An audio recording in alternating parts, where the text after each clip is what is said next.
It's an interesting place that you must find yourself, because a lot of the stuff that you talk about, it is theories and they're radically unconventional. You talk about alternative versions of history and you present evidence for them. And I don't know that you say that you know 100% on everything there, but you're like, look, there's something here that doesn't fit the accepted belief. Therefore, the accepted belief probably has holes in it. And I've not read all of your things, but I've certainly come across your work and read a good amount of it. And you make reasonable arguments. Whether or not we can ever prove one or the other there's some things in history that will always be theories, because unless we have time travel, we're not going to know for sure. But reasonableness, I don't find a lot of what you're suggesting unreasonable. No, thank you. Scientists should look at that. I think they should. I think the point here is that history is a story.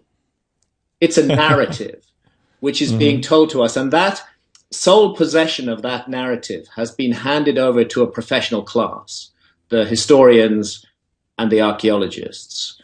They effectively have a grip on the story of our past, and they deliver it to us through the schools and through the universities. And it's what we are taught is the fact about our past. But we should never forget that it isn't a fact, it's a story. And the further back you go into prehistory, the slimmer the actual evidence upon which the story is based it can be found. There just is less and less and less of it. And the more it becomes a work of interpretation and really guesswork or fairy tale telling on the part of historians and archaeologists. So my view has been that my role when it comes to the prehistory, to the origins of civilization, to the remote background of our species, my role is to provide a thoroughly argued, well-reasoned, well-worked-out alternative take, to give people who are interested in these matters another perspective, another story about our past. And I would maintain that the story that I am putting forward about our past is at least as well based in the known facts as the story that is told by historians and archaeologists. And there's a kind of ideological struggle between the two sides of history. This plugs into, I wouldn't want to sound conspiratorial, but into a kind of mind control system in our society. If you've got a grip on history, if you're controlling history and how history is told, then that gives you amazing power in the present as well. And I think this needs to be challenged, and I've made it my business to challenge the narrative of history for the last 20 plus years. So why are you that way? You're like the most contrarian guy ever. Like, what happened to you? I don't know. I don't know why this happened, because actually you're right. I mean, I have been doing this for a long time. It's not just about history. Like a big book that I wrote in the 1980s was called, it had nothing to do with history. It was called Lords of Poverty, the freewheeling lifestyles, power, prestige, and corruption of the multi-billion-dollar aid business. You know, back in the 80s, foreign aid was seen as something that you couldn't criticize. But I had been a field correspondent. I'd been the East Africa correspondent of The Economist. I'd been out there in the field. I'd actually seen what was happening. And again, the narrative we were being told by the PR people in the aid agencies was completely different to what I was seeing on the ground. So I decided to tell my truth and to give the opposite side of the story, and to say actually aid disguises itself as something really good, but in fact it's something really bad. Let's talk about some of your very unorthodox views about human history, because your book Magicians of the Gods is all about that. And I think I interview people who are performing really well, who are doing really unusual science and research around human performance, and you're actually looking more at human history and some of the spiritual and consciousness kind of work. So you've got like two very distinct angles to your work, and both of which would be interesting to the audience. They intertwine because the use of visionary substances in ancient civilizations was extremely widespread, and these were nurtured and protected and regarded as vital experiences that everybody had to have. So they are intertwined. But what I'm concerned about in Magicians of the Gods, which is actually the sequel to a book that I wrote 20 years ago. 20 years ago in 1995, I published a book called Fingerprints of the Gods. Oh, I read it back then, yeah. Which proposed that we are a species with amnesia, that we've lost an entire episode of advanced civilization, and that this episode of advanced civilization occurred during the Ice Age, and it was brought to an end by a global cataclysm. Now, that book was in its own way a very prominent book. It went into 30 translations. It was read by millions of people, but it was universally derided and scorned by archaeologists and by their friends in the media. The notion of a lost civilization, I was told, would just be impossible. There could be no such thing. Historians and archaeologists had got history nailed. And they also said there was no cataclysm at the end of the Ice Age. Well, this now turns out not to be true. And this is why I've written Magicians of the Gods, because we have 20 years of powerful new science and powerful new discoveries in the field of archaeology, which are massively supporting the case that I made in Fingerprints of the Gods. I wouldn't say that you've been vindicated, but many of the things that were outrageous when you wrote that book 20 years ago, there's some evidence supporting them that didn't exist back then. So directionally, I'd say you hit a few things, and it should raise some eyebrows. If I go back and I think about what it said in there, when I read about these new finds, it's like, oh, look, they did find a pyramid on every continent. Oops. That's kind of big news. There's more than that. I mean, at the heart of this, if you go again to the narrative of mainstream history and archaeology, it's got a particular story that we're told about the origins of civilization. We're supposed to see ourselves as the end product of a long, steady social evolution. The Stone Age, the primitive the Paleolithic, and then we come gradually into the Neolithic, and then we start doing agriculture, and then the first cities appear. We see megalithic monuments appearing about 5,000 or 6,000 years ago, and gradually, as time goes by, technology is developed, and lo and behold, here we are, smart technological us, the apex and the pinnacle of the human story. The problem with this whole picture, I call it the House of History. A great deal of the House of History is very well built, certainly for the last 8,000 or 9,000 years. They've documented it well, but the problem is that they have not taken into account an extinction level event that happened on this planet between 12,800 and 11,600 years ago. It's been known for a long time that something bad happened then. Geologists call it the Younger Dryas, that period of history. But in the last few years, since 2007, published mainly in very high-level scientific journals and not yet really getting out to the public, is compelling scientific evidence that the Earth was hit by several fragments of a giant comet 12,800 years ago. And I emphasize this is not woo-woo, this is not pseudoscience. I am reporting the work of major mainstream scientists in journals like the Proceedings of the National Academy of Sciences, the Journal of Geology, and so on and so forth. It's just that it hasn't filtered into the public domain. A giant cataclysm, at least 4 fragments of this comet, some of them up to a mile in diameter, hit what was still the North American ice cap 12,800 years ago. Many people don't realize this, but North America, roughly north of Minnesota, Minneapolis, was covered with ice 2 miles deep. That was the Ice Age. And these impacts generated colossal heat and kinetic energy.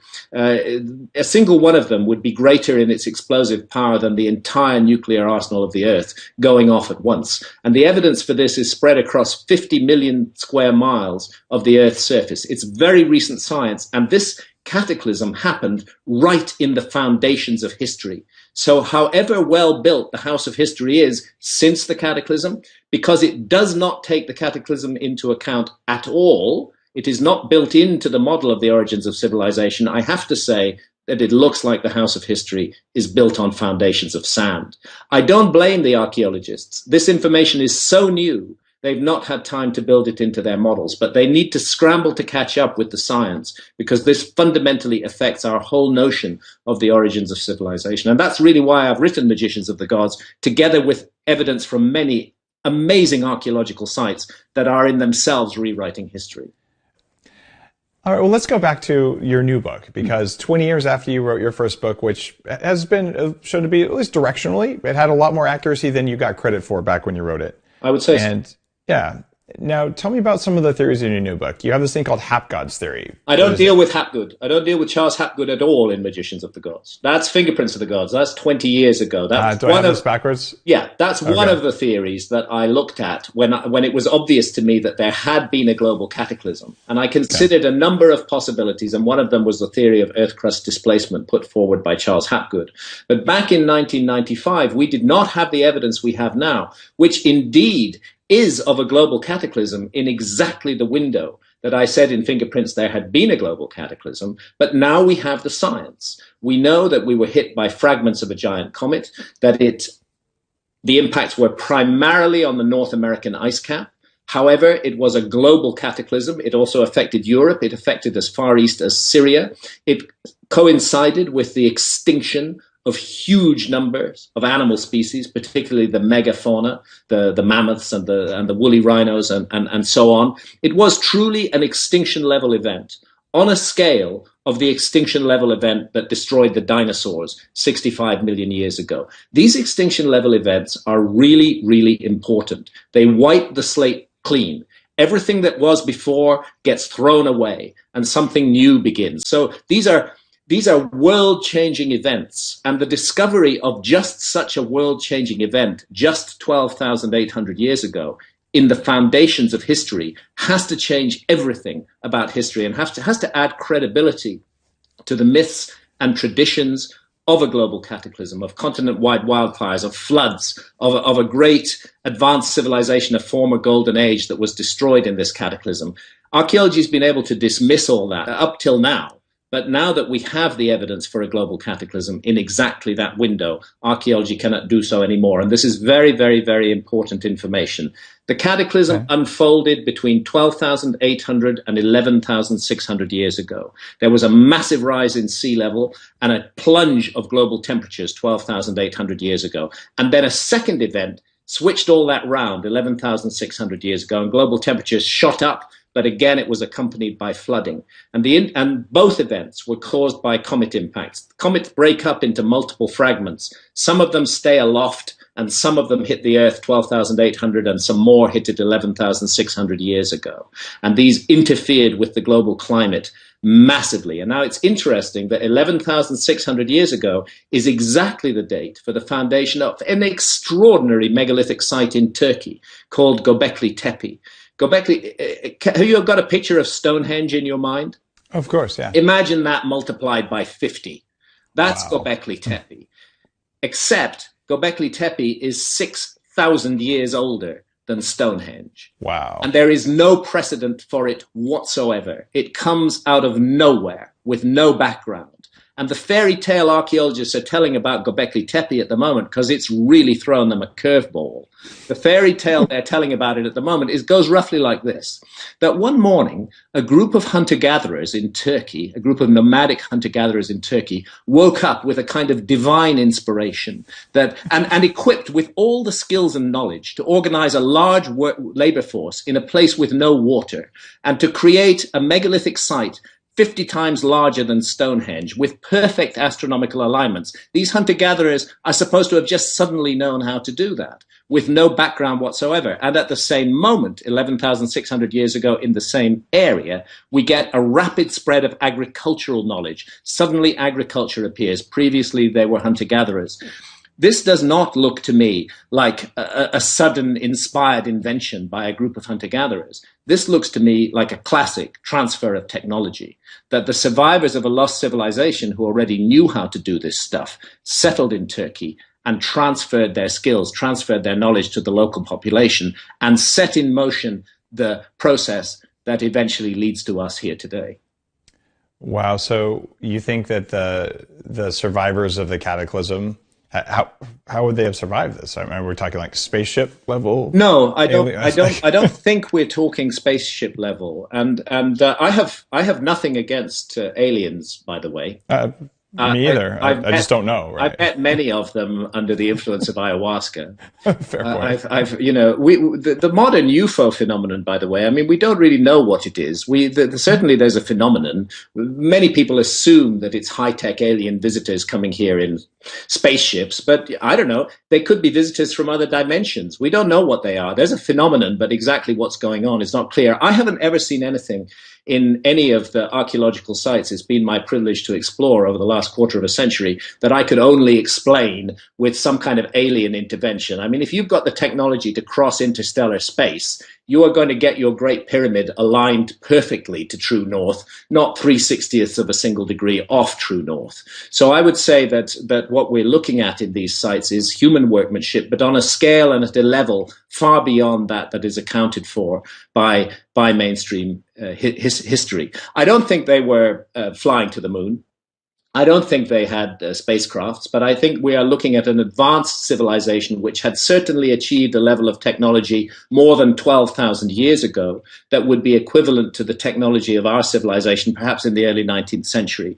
They mapped the Okay. world, for example. They explored the world. I think they had ships, and the traditions that are left suggest that when often it's referred to as the homeland of the gods, and often it's described as an island, that when it was destroyed, when it was submerged beneath the waves, some of its people were at sea. They were still, and that's why they survived. And when they returned to the locus of their homeland, they found it gone, just mud in the water.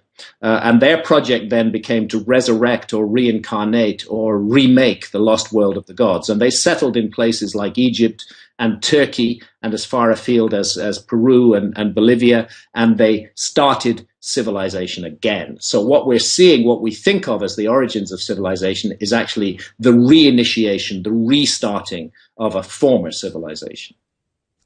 Okay. This is not an implausible argument. I mean, there's probably a bunch of naysayers who say, "Oh, it's entirely impossible, could never be." But I don't find anything that's offensive or shocking about this. I hope not. And I've tried Yeah. to, what I've done in the book. My job as a writer is to write a book, obviously, that doesn't bore people and send them to sleep. I'm trying to. It's important to write a readable book.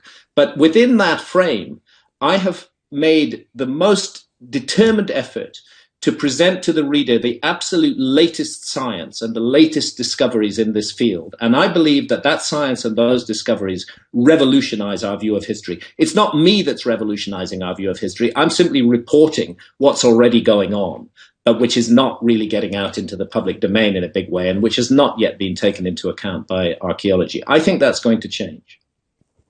You talk a lot about maps in your books, especially some ancient ones, like ways we find longitude. And we have like a 1538. This is the year 1538 when there was suddenly a Mercator projection map. What's your theory about how we had all these very accurate maps? These all came as hand-me-downs from an older civilization that was seafaring? Yeah, you've got it. Okay. Roughly that. And why? Because on some of the maps, the map maker in their own handwriting have stated that the map was based on much older source maps, which had fallen apart. In the case of the famous Piri Reis map, for example, Piri Reis was a Turkish admiral, drew his map in around 1513. And he tells us kindly in his own handwriting on the map that he used 100 source maps that were so ancient that they were falling apart. And he theorized that those maps had come from the lost library of Alexandria in Egypt, that they had been extracted from the library of Alexandria before it was burnt down. And so what he's presenting us with in his map is a compilation of older source maps that have come down goodness knows from where. Then when we start to look at the details of his map and many maps drawn in that period from these older source maps, we find that they're showing the world as it looked during the Ice Age, not as it looks today. They're showing the world with sea levels much lower than they are today. So land masses are joined together, which are now islands. For example, Indonesia, the Malaysian peninsula, and the Indonesian islands as we know them today look completely different before 12,000 years ago. This was a huge continent-sized, massive land mass, and that is reflected on many ancient maps. Antarctica appears on many of these ancient maps. Yet our civilization did not discover Antarctica until the year 1818. So to find it on maps drawn in 1500 based on much older source maps is truly puzzling. It has to open the mind and make us wonder what's going on here, because there is evidence that somebody was mapping the world with a very high degree of accuracy. You see, we can do latitudes, anybody can do latitudes, but doing accurate longitudes is really quite a technological feat. And it wasn't until the early 1800s, the late 1700s, that our civilization was able to do that. You need to have an accurate timepiece, a chronometer that will tell you the time at the port you left from, and you can compare it with the local noon. And then you can do longitude. It's a technological achievement. So to find longitude, accurate longitudes, as good as any modern map on these ancient maps, has to alert us to the possibility that we've lost a civilization. It doesn't seem irrational to me. And there's an underlying thought process here that says, look, we have a theory, and when you find something that breaks the theory, then one of two things are true. One is the something doesn't exist, or it's not what you think it is, or the theory is wrong. Yeah. But the traditional human drive is to say that thing is wrong. Even if you can't say it's wrong that there's a map that should not exist. Yeah. If the map exists, the story is false. Yeah. Or at least the story is partially false. Yeah, we need to look at it again, at least. This is the problem, is one of the problems I have with archaeology. But, in ideal scientific work, when we find new facts that are not explained by the existing theory, we should be adjusting the existing theory. We should not be throwing away the new facts. And unfortunately, the existing theory in archaeology is so dominant and so existentially tied up with the feeling of the individuals who hold it. In other words, an attack on that theory becomes an attack on their persons. That it's very difficult to let go of the theory. And this has been true of scientific revolutions down the ages. They don't happen easily. It's wrong. Yeah. Because that should be enough for all of us to just be like, okay, let's look further. Yeah. And I don't know how many generations it's going to take to stamp out just bad science. Yeah. And what you're pointing out is things like that. The staying power of bad ideas is really quite astonishing. And this is to do with psychological factors. As human beings, we get invested in particular areas of thought. I mean, this is why people kill one another in the name of religion. Who knows whether anything that there's... Look, if the Muslims are right, 100% right, then the Christians are 100% wrong. And if the Christians are 100% right, then the Muslims are 100% wrong. And each of them, at certain periods of history, has been willing to kill members of the other religion simply because they hold a different view. This is incredibly stupid behavior. We human beings have a tendency to not think, to not use our brains, just to accept what we've been told and go with that throughout our lives. And if there's one change that I really welcome in the modern world, it is an awakening of the younger generation. People are becoming more and more critical of established authority and are not actually willing to be told what to think anymore. It's a small light at the moment, but it's growing. It's growing. Authority used to be all you needed. When I wrote Fingerprints of the Gods, all it took was Professor X or Dr. Y to say this is wrong, and most people believe that. These days, people know that Professor X and Dr. Y are liars, that they've been lying to us all along, whether it's government figures, whether it's scientists working in big corporations, they have on the record lied, and we know that. So we distrust authority, and this allows, I think, an opening of minds and an embracing of new concepts. It will speed up a scientific process. We have to learn to see things. There has to be a precedent. Somebody has to see it first. Maybe 100 people have to see it first. Then the 100th monkey effect kicks in and somehow magically disseminates across the whole human race. We have to learn to see things. And this is what's happening, I believe, with the mystery around the origins of our civilization. That very strong historical narrative that we've been brought up with, that's taught in the schools and the universities, that's reflected by the media, is being challenged by new evidence, which enough people are seeing to begin to shake the foundations of the whole edifice. And as more of us see it, more and more people see it themselves. And it's a matter of just drawing attention to it. It's a matter of showing it was there. I think, for example, the reason we can be so sure about the dating of this amazing site in Turkey, Göbekli Tepe, is because whoever made it, after they'd made it and after it functioned for about 1,000 years, they deliberately buried it. The deliberate burial of it is an extraordinary feature of the site. It would itself have been a huge job of work. Teams of hundreds of people with buckets literally filled with soil and rubble and stones poured them in over the megaliths and filled the megaliths up and covered them with a hill. Actually, the name Göbekli Tepe in the Turkish language means pot-bellied hill. And that pot-bellied hill over this megalithic site was put there entirely by human beings, as though they were burying a time capsule to pass down a message to the future. And that site was not rediscovered until the second half of the 1990s. And that's why we can be sure about the dating, because you can't date stone. There isn't a good technique for directly dating the cutting of stone. You need to use carbon dating to date organic material, bone or charcoal, that's associated with the stone in such a way you can be sure it's of the same age. And in a sealed site like Göbekli Tepe, you can be sure of that. Now, I think that this recognition is going to require us to look again at many other megalithic sites around the world, where it's possible that we've been given falsely young dates because later cultures have interfered with them and introduced younger organic material. And that younger organic material has been taken as the date of the site, when in fact the site is much, much earlier. So you must have some incredibly interesting theories on the Great Pyramids.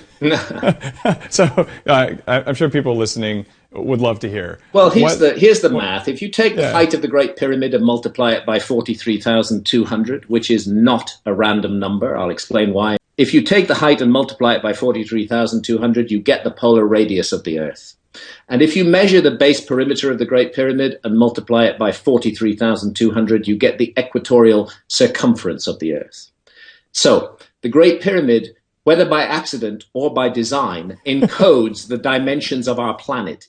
Through those long dark ages, in the Middle Ages and so on, when we didn't even know we lived on a planet, let alone its dimensions, those dimensions were always there, encoded on a scale of 1 to 43,200 in the Great Pyramid. And the reason that number is not random is because it relates to a very hard to observe astronomical phenomenon, which is called the precession of the equinoxes, which unfolds at the rate of 1 degree every 72 years and changes the rising points of stars very, very slowly along the horizon. It's also why we do actually live in the dawning of the age of Aquarius. When we talk about ages of the world, we've been living in the so-called age of Pisces. That just means that the sun has been seen to rise against the background of the constellation of Pisces for the last 2,000 years. It's not an accident that the early Christians used the fish as their symbol. But because of the precession, it's shifting out of Pisces and into Aquarius. And it just happens that operates at the rate of 1 degree every 72 years.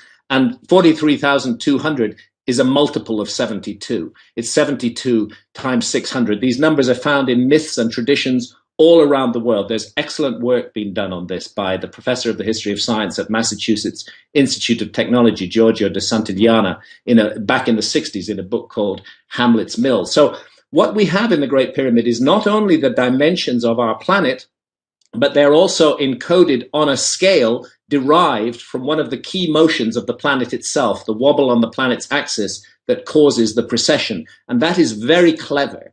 That is very clever work, preserving key data and using a scale that is derived from the planet itself. So you think that the pyramids were there kind of as almost indestructible records of very, very important numbers? Yes, I think they're there. I think they're there as indestructible records of a lost past. And we really need to get to grips with the whole of the Giza Plateau. There are so many areas of the Giza Plateau that are off limits now. There is already so much evidence of deeply, deeply embedded chambers within the Giza Plateau, a whole passageway system running underneath it, detected by sonar and ground penetrating radar. But for some reason, the work is not being done at the moment to follow this up. What do you think would be in there? Do you have some sort of historical thing you looked at? Well, yes, there are specific ancient traditions relating to Giza which tell us that it was created as a repository from knowledge from before the flood. And when they refer to the flood, I can't help thinking of Meltwater Pulse 1b that happened 11,600 years ago with the massive meltdown of the ice caps and the comet's impacts and the rising of sea level. Okay. You talk about some other things that are pretty interesting. You talk about mushroom stones in Mesoamerica. Can you tell me a little bit about that? Now we're on to my other subject, which is psychedelics and civilization. Yeah, exactly. It's very clear that if you go to the Maya areas in the Yucatan, there was a cult of the psilocybin mushroom. The psilocybin mushroom was absolutely central to spirituality in that region, and there are stone effigies of psilocybin mushrooms. Actually, you find this the case all around the world. Go to Greece. Go to the site of Eleusis, which stands just outside Athens. It's a ruin now, but it was the beating heart of the ancient world. The Eleusinian mysteries drew towards them some of the greatest names of antiquity. People like Plato and Cicero and Socrates went there and had their lives transformed by the experience that unfolded for them in the Telestrion, this underground system of chambers where initiates were taken, and before they were taken in there, they were given a drink. And that beverage, we now know, contained a substance very closely related to LSD, derived from ergot growing on barley. It's very clear. The research on this has been very thoroughly done. What was happening at Eleusis was a psychedelic experience in a setting that was beautifully engineered to maximize the power of that experience. And some of the great minds of antiquity came out of there with their lives transformed and saying they had lost their fear of death. And that's interesting because to this day, new research, medical science today is beginning to embrace a little bit of psychedelic work again after standing away from it for so long. And one of the great things that's been discovered about psilocybin is that psilocybin given to people who are in a state of terminal cancer will enormously ease the fear of death and allow peace of mind and a sense that this is not the end, that the adventure and the mystery continues. This is just a stage on our journey. We don't need to get too hung up on it. We don't need to fear death. There is something beyond. That's the kind of message that these teachers give us. Now, is the message true? I can't tell you.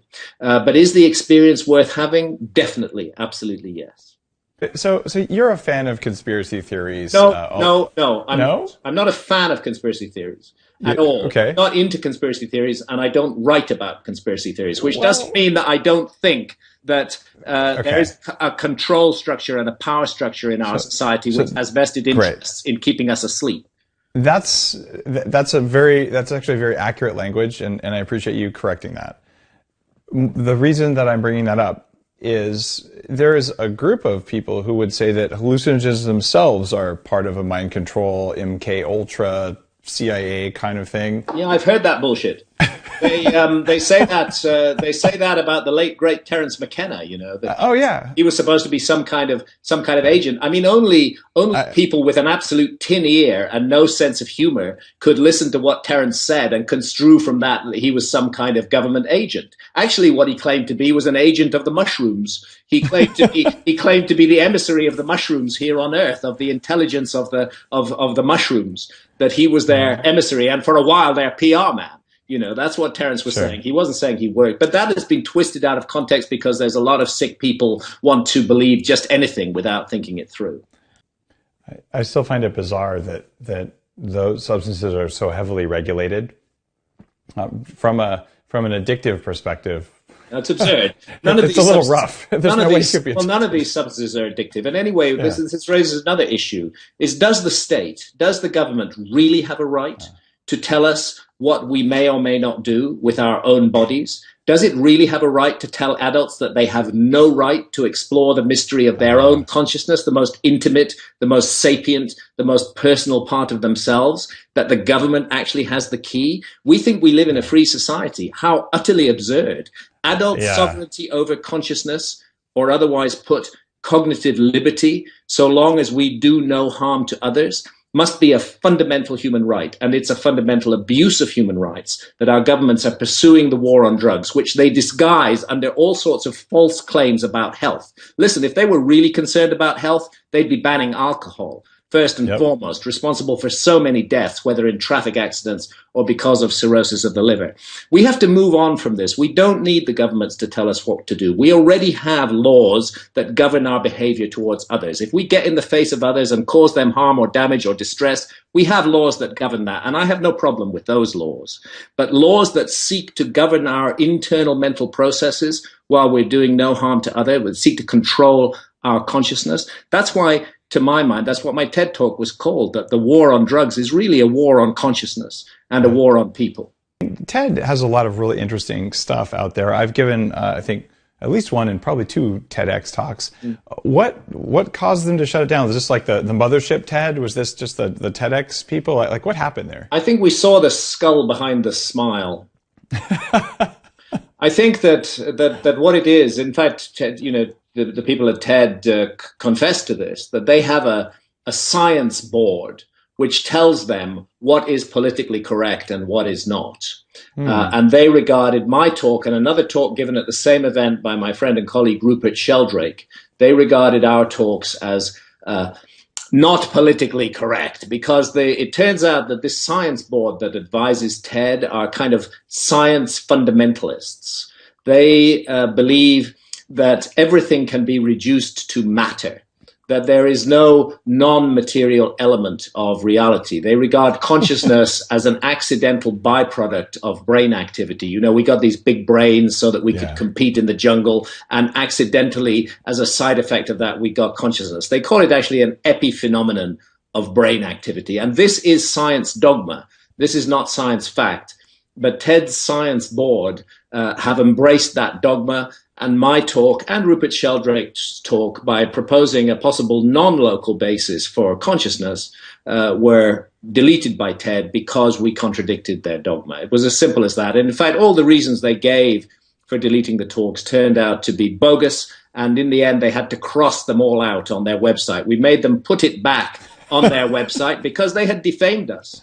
They put it back on their website, they crossed out all their objections, and they published our refutations. But it's really out there on the net in the pirate editions that this talk is being seen these days.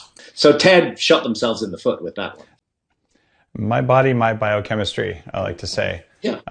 No one should have the right to tell me what I'm allowed to put in my body or not allowed to put in my body, including poison, if that's what I want to do, or including things that make me smarter. It's my body. Like, stay out of that. Exactly. So government has no right there. Government should not trespass on that space. And the fact that government does trespass on that space is part of a broader problem with our society that we need to break through.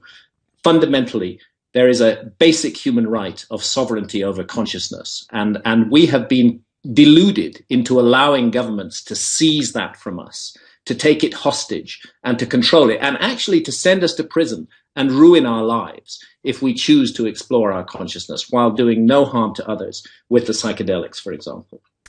Yep. That's why going to Peru and doing it in the Amazon is a good choice for many reasons. I agree. Where it's not illegal. It's not illegal, and you have the experienced practitioners who know what they're doing. Yeah. It's still worth asking around. Not all is sweetness and light in the garden. There are problems. Do your research thoroughly. That's my advice to anybody going here. This is a very serious matter, but don't allow yourself to be haunted by fear. Fear is one of the worst emotions that human beings can suffer from, and we have to overcome fear. And the opposite of fear, as Bill Hicks said long ago, is love. Love that. So I don't know anyone who's done ayahuasca without having profound changes in their life, sometimes scary or unplanned ones, but always beneficial in the long run. Always beneficial in the long run. It is a life-changing experience. And it's an experience that shakes up your view of reality, as a matter of fact. What is this thing that we call reality? Again, if we go back to those hardline materialist scientists, people like, very clever guy like Richard Dawkins, for example, I think that that their whole perspective on the nature of reality would probably be shifted if they were to have a dozen ayahuasca sessions. And I once put that to Dawkins at a public meeting. I would love to do ayahuasca with Richard Dawkins. As a matter of fact, if it was Dawkins, because he's a very hard-headed guy, I would say what he needs is an intravenous infusion of pure DMT, because there's no negotiation with DMT. You know, you're right that DMT is the active ingredient of ayahuasca, but it's kind of gentler in ayahuasca. It unfolds over about 4 hours. There's a certain amount of negotiation. You can exert your will, you can resist, but when you hit the right dose with DMT, whether smoked or by intravenous infusion, it takes no prisoners. I mean, you are going to go where it is going to take you, whether you like it or not. Yeah, and just for people listening, we have kids who listen to this. Like, this is not a party drug. This stuff will open your head up. Like, do not mess around with this stuff. Yes, I agree. This is a very serious matter. Yeah, working with these powerful psychedelics is not something to be undertaken lightly. And actually, if we do undertake it lightly, if we are pursuing it purely for recreational purposes, the chances of us getting anything useful out of it are much less. It's good to go into this with a serious intent and realize that you are doing something very serious and that you may be about to have one of the most challenging experiences that you will ever have in your life. It's important to know that. But the fact that the experience is challenging is not a reason to avoid it. The fact that the experience is challenging is a reason to take care and to treat it with respect and with seriousness, and to do it in the right setting and the right frame of mind, and with people who know what they're doing. And that's why the shamanic tradition in, for example, the Amazon is so helpful. They've been working with ayahuasca for more than 4,000 years in the Amazon. They talk about, field testing of drugs, trial testing of drugs. This substance has been tested in human populations for thousands and thousands of years, and they know what they're doing. And we in the West, if we want to work with ayahuasca, and increasingly more of us do, we have to have the humility to sit down at the feet of those shamans and learn what they know and adapt it and apply it to the Western context. So I was maybe more of the mindset where consciousness is a local phenomenon inside the head. Many years ago, my grandparents met working on the Manhattan Project, like very Western science kinds of people. Yeah. And I'd done ayahuasca, I meditated and learned all these various sorts of things, but I still really kind of believed that consciousness was in the head, and ayahuasca was part of what made me see the other side of it, which is I kind of think consciousness resides in my head, but it's a field phenomena that probably doesn't only sit there. Well, the thing is, we're unlikely ever to know absolutely what the truth is. We have to go on best guess and on instinctive and intuitive feeling to how we go with it. But there's also some evidence. There's some data that we need to take into account. Actually, the meat robot thing is one of the problems that I have with transhumanism. I do too. I think it's a dehumanism in a sense, and that is unfortunate. And also, I'm not sure that our ultimate goal should be to extend individual lives indefinitely. Only mine, not everyone else's. I mean, in ancient cultures, we already have a mechanism for doing that. It's called reincarnation. Now, everybody of a scientific frame of mind might throw their hands up in horror and say that's just woo-woo. There's no such thing as reincarnation. But actually, we don't know that. That's a theory to say there's no such thing as reincarnation. It's not a fact. And work's been done on this by Ian Stevens at the University of Virginia. He actually set out to disprove reincarnation. And after 15 years of solid scientific work with children, mainly in India, but in other cultures as well, who remembered their past lives and could actually go and find objects in the house they'd lived in before, he ended up with an honest conclusion that the data supports reincarnation. He actually ended up proving it. So I'm not saying it's proved, but I'm saying it's possible. And if there's also a guy, sorry to interrupt you there. There's a guy whose name is Tom, and it kills me because I've been on the phone with him, and I'm not remembering his last name right now, who wrote a book about the evolutionary arguments behind reincarnation. Right. Literally saying, if you want the species to survive, you would engineer the species to be able to do this, because then knowledge gets passed down.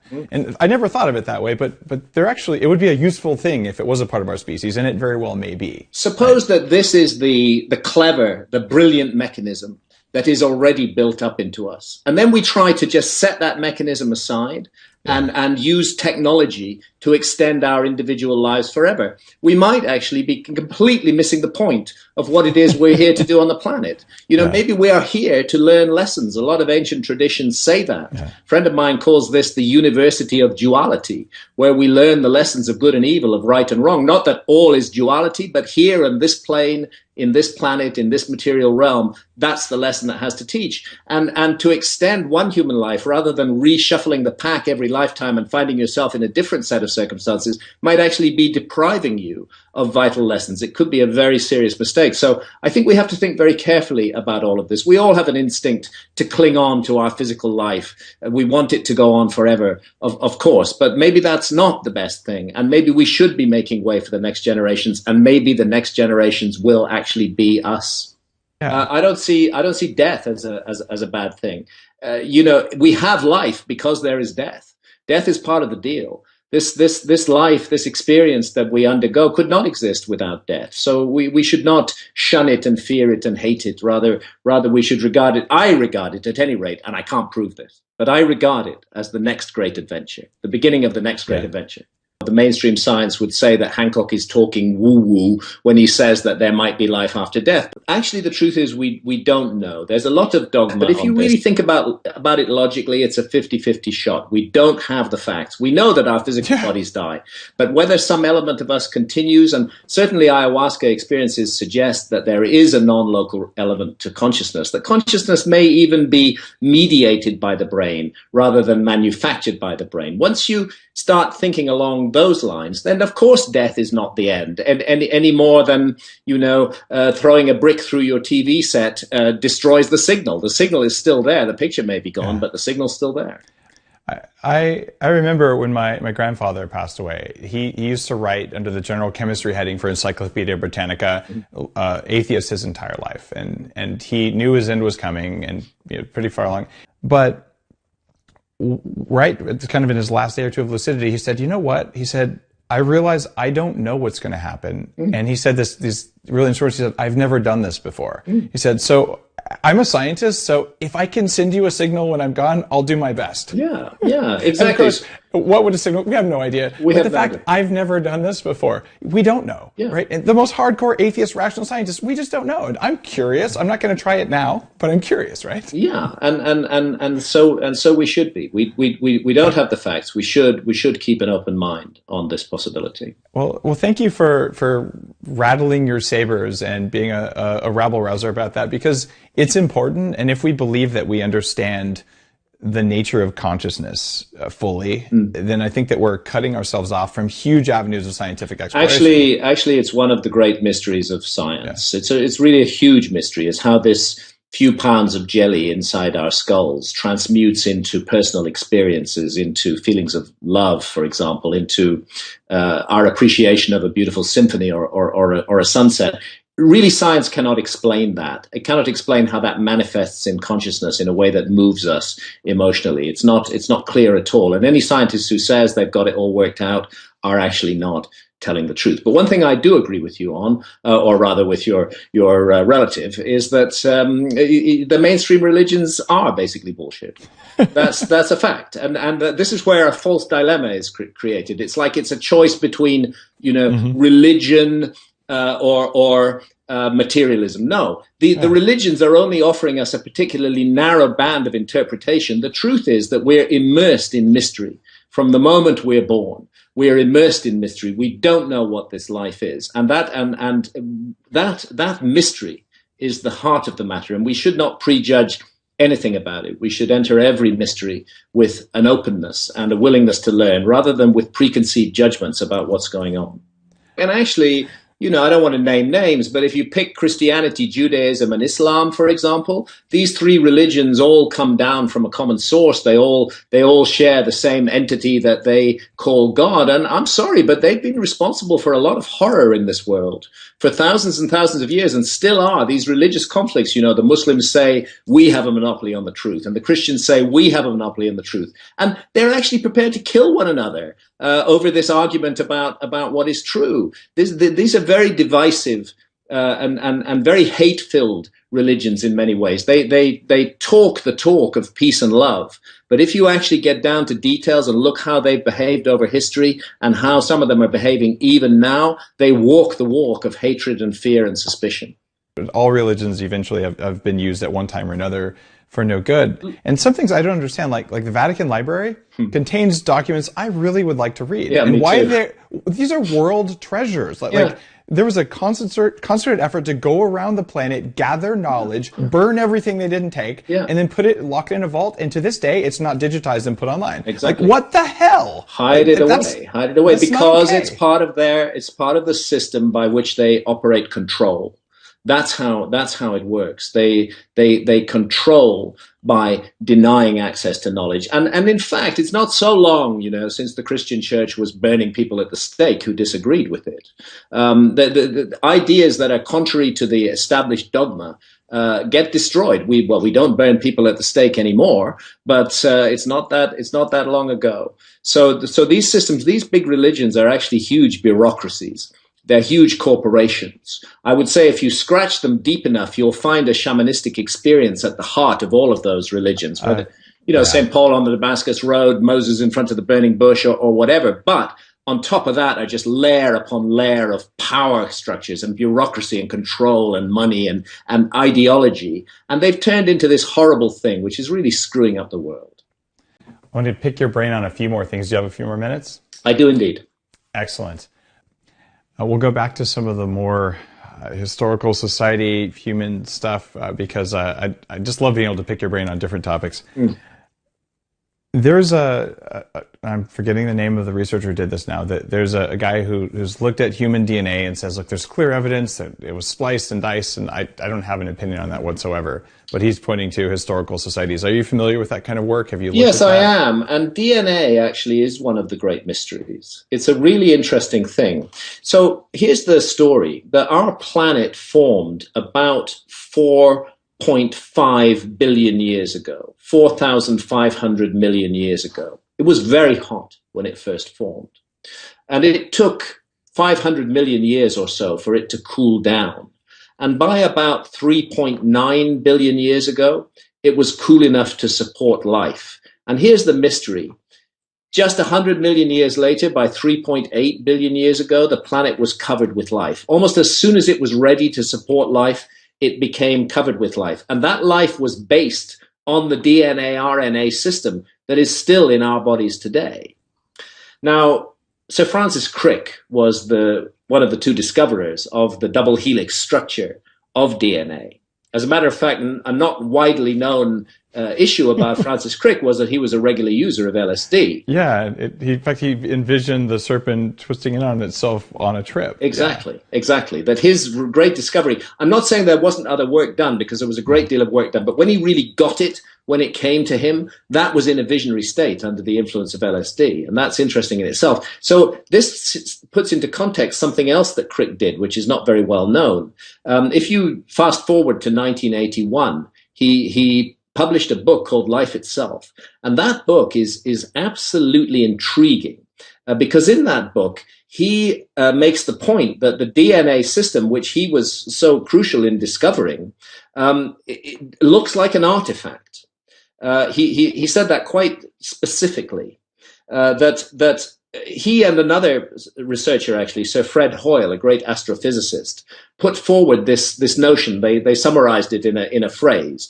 The idea, you see, is that the DNA molecule, the DNA RNA system, was supposed to have come together by random bumping together of molecules in the so-called primeval soup, and life just emerged from that. Well, for Sir Fred Hoyle and Francis Crick, you would be more likely to assemble a fully functioning and flying jumbo jet by passing a hurricane through a junkyard than you would be to assemble the DNA molecule in any kind of, randomly, in any kind of primeval soup. So Crick was a supporter of what's called directed panspermia.